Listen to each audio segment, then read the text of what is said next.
Praise the lord. నేటి దిన వాగ్దానము. కాబట్టి నమ్మువారు ఆయన కృపచేతనే క్రీస్తు యేసునందలి విమోచనము ద్వారా ఉచితంగా నీతిమంతులని తీర్చబడుచున్నారు. రోమాపత్రిక 3వ అధ్యాయము 24వ వచనము.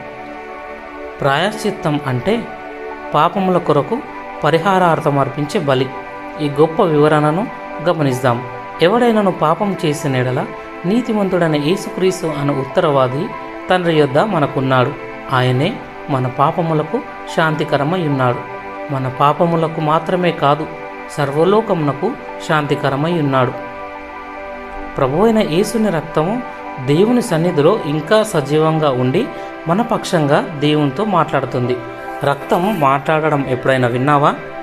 మన ప్రాణమంతా రక్తంలోనే ఉందని లేవికాండంలో చదువుతాం. నీ తమ్ముని రక్తము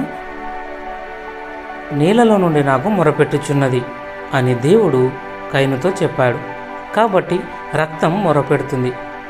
హేబేలు కంటే మరి శ్రేష్టంగా పలుకు ప్రోక్షణ రక్తము అని చెప్పబడింది. మరి శ్రేష్టమైన వంట ఏంటి?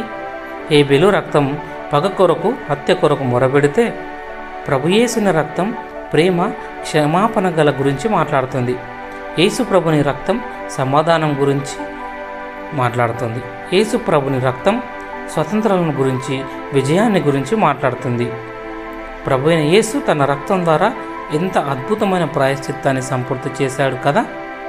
ప్రార్థన. ఓ తండ్రి, జంతువుల రక్తం మానవాళి పాపాలను కడగలేదని దేవుడు తన సొంత కుమారుని మా పాపముల కొరకు ప్రాయశ్చిత్తార్థత బలిగా అర్పించబడుటకు ఈ లోకమునకు పంపినందుకు వందనములు. నీ కృప, విశ్వాసతల ద్వారా నాకు బహుమానంగా ఏర్పాటు చేయబడిన రక్షణను బట్టి, నీ విమోచన ప్రణాళికను బట్టి నీకు వందనములు. యేసు ప్రభునామంలో ప్రార్థిస్తున్న తండ్రి, ఆమెన్.